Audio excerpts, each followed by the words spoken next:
The Philadelphia 76ers made another move to add to the roster, getting closer to inching out what is hoped to be a championship contender. This time bringing in veteran guard Reggie Jackson, who spent last season with the Denver Nuggets, has been a bit of a journeyman for his career, and he's expected to compete for that backup point guard role with Kyle Lowry, kind of two guys hanging on in the last legs of their career who each bring some different characteristics to the basketball court here. But I'm very excited about what Reggie Jackson can bring to this Sixers team. Now, there's no doubt about it that this is a guy who is not anywhere near what the prime once he was. That at a point, he was a straight up bucket getter, a guy who can come in and change the game. I still think there might be a couple of those nights still left in Reggie Jackson's basketball career, but I think for the sake of what our expectations should be, he should kind of be looked like as the campaign upgrade or campaign replacement for the Sixers team. And let's not forget how valuable that was. That there were nights in which campaign came in, knocked down a couple threes, and really changed the outlook of the game. They got a similar kind of vibe to them. Campaign a little more expressive in the way that he's dancing around the court, being a bit more of a vibes guy.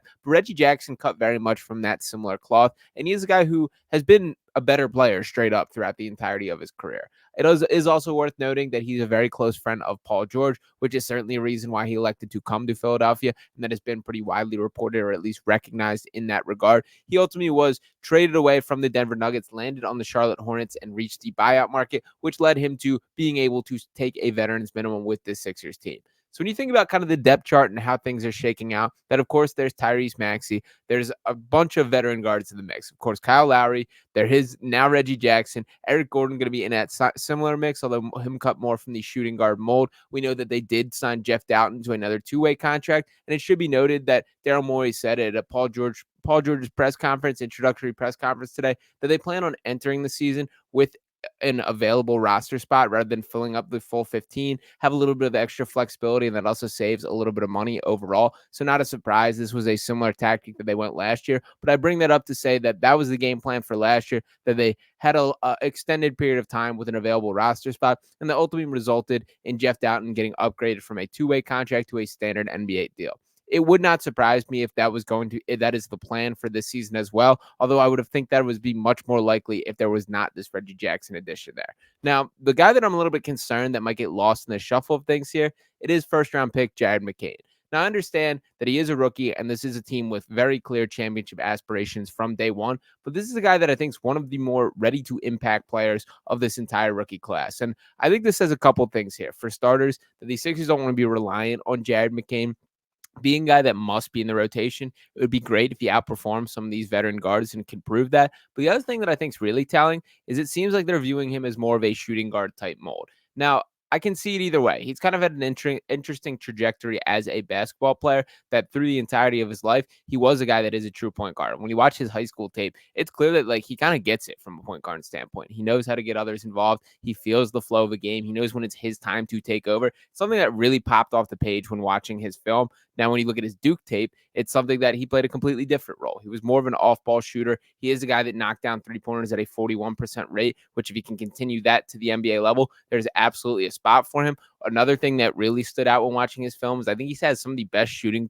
footwork of any prospect that I'm covered. That's some pretty advanced stuff, some Klay Thompson-like stuff, the way that he's able to set his feet and be prepared for the catch and shoot. That's something that is really appealing to me, and I think probably is going to come into play in the short term more than what he ultimately will be as a player. So for the Sixers, I do think they're viewing Jared McCain to slot into a little bit more of that two-guard-like mold, but it is concerning that he is just 6'3" there.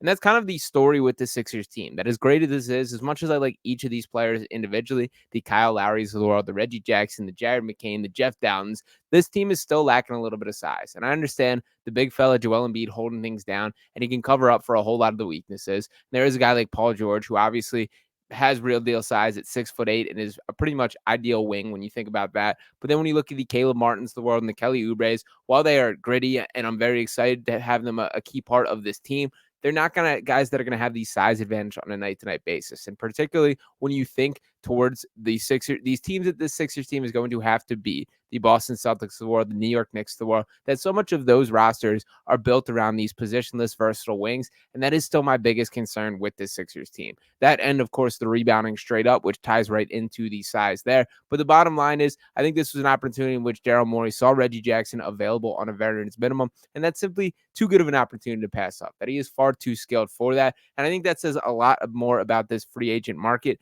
than anything about Reggie Jackson himself. That we're kind of seeing with this new CBA, and it's clear that more so than ever, more so than I can ever remember in the NBA, the teams are being ultra conscious of that there's no longer these just kind of assumptions that teams will find a way to figure it out financially. And frankly, the Sixers have been a beneficiary of that. It's very clear that they had this zeroed in and had this focus for a couple of seasons now when they knew this was coming into play. That's why Daryl Morey has worked so hard to clear all the cap space, why he refused to let go of that type of flexibility. That's why he swallowed up contracts like Tobias Harris and refused to move off him, because he wanted to have the peak flexibility for when this was in full effect this summer. It's also a driving reason why Paul George was even able to hit free agency. That if it was more about, the luxury tax line and just paying a little more, Steve Ballmer absolutely would have had to do it. But now that there are some real deal repercussions, such as your draft pick being moved or some real deal restrictions on how you can upgrade your team from here, such as not being able to sign guys on the buyout market or not being able to take back more money in a trade than you send out, characteristics like that come into play when you get above these tax aprons, that it is something that is really changing the perspective on teams. Klay Thompson, another clear example of that with the Golden State Warriors, who've spent more in the luxury tax line than any other franchise in the league over the past decade. So something that came into play there. So the Sixers have been beneficiaries of this, and that's a large reason why they were able to get Paul George. But for these players, like Reggie Jackson, we're seeing this middle class of NBA players really get stripped, that it is these max deals, and then it is these mid-level exceptions and these veteran minimum. And it's really kind of a bummer in my mind that that's not how things I think should be, that I think it's important to have those, $15, $20 million guys, $8 million guys, and they're becoming more and more rare. Caleb Martin's another example of a guy who basically misplayed his market because of this CBA, that he was offered a 5-year, $65 million deal from the Miami Heat. He said, I think I can get more from that on the open market, and ultimately landed on a 4-year, $32 million deal with the Sixers team. Now, granted, the Sixers, once again, played their cards right to put themselves in this position. So I don't mean to make this a rant complaining about the CBA, as the Sixers obviously being a beneficiary here. But I do think Reggie Jackson is a guy who is getting the short end of the stick, and these Sixers are capitalizing again. Now, when kind of projecting what his role will look like on the Sixers team, once again, I don't think it's going to be a night-to-night basis that Reggie Jackson is going to be a guy putting his imprints on a game. Now, with that being said, there will be nights that are the Reggie Jackson nights, and those are the ones that are my favorite to watch. In all honesty, from a personal standpoint, he's been one of my favorite players to watch. Just one of those league pass guys that I can't help but lock into. I love it when he's galloping up and down the court, when he does his little, herky jerky motions and all that type of thing. The dude's been a real deal bucket getter for a long time in this league, and that is something that's going to come into play. That when you think about generating offense and you have just kind of this option in your tool belt when you're Nick Nurse, that you can just throw Reggie Jackson out there, that's a cool characteristic to have. He essentially was like a 6-man role for that Denver Nuggets team. They kind of have gradually took a step back from what that was desired. And ultimately, I think Reggie's viewed pretty negatively out there when you look at the Denver circles and the fan base and the perception of him. But to be honest, I think that was way more about a fit thing and says a lot about Nikola Jokic more so than anything. And I don't mean that as a slight. I'm just saying that Reggie Jackson is a guy that I would consider in that pure hooper category, that he wants to go out there, dribble, create for himself, and score. It's very clear that Denver is much more of a motion offense that wants to play through Nikola Jokic as the primary playmaker. And Reggie is not a guy that is incredibly electric off ball, that he's a guy that was much more dynamic with the ball in his hands. There's a lot of guards that it applies to. So I do think it was more of a fit thing. And as far as the numbers that I've seen being spit out about how bad it was when he was asked to lead an actual lineup with that Nuggets team, I once again think this is similar to what we've experienced here in Philadelphia the moment that Joel Embiid steps off the floor. That I don't think Reggie was a clean fit with Jokic. And then when he was asked to step off when Jokic wasn't on the floor, all those lineups are going to look worse because you're not with your best player there. So I do think the numbers being thrown against him that I've seen plenty of floating out there in the Twitter world are a little bit misleading there when you give the context of them. And the bottom line is Reggie Jackson has stuck around this league for a long time for good reason. That I do think that there is a world where he can be useful to the Sixers team. And while it's a little frustrating to me, I think this is frustrating to me, the age standpoint that you're looking for the average age of this team. It's a nice insurance policy with Kyle Lowry, and also particularly because they do very different things. That I do think there will be matchups in which Kyle Lowry can be that true floor general for. That's probably his best characteristic at this point in his career, is he's a guy that can free up Tyrese Maxey to play off ball. He can be a guy who's really calling the plays, setting the tone, and essentially being more of a coach on the floor.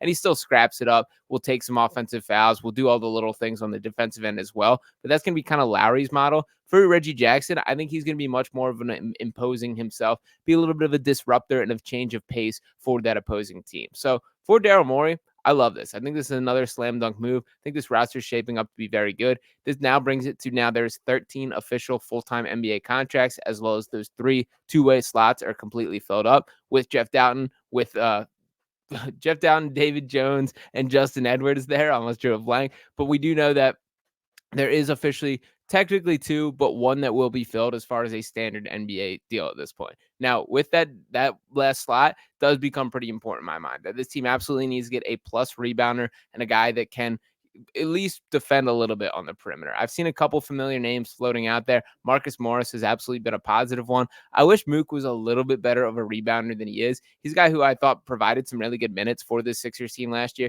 and frankly popped off in the playoffs for that Cleveland Cavaliers team in that elimination game, scored over 20 points in that final game and really was the lifeblood of that offense. So I do think he still has something left in the tank, but I do worry about the rebounding factor, and I really do shift towards that being the priority.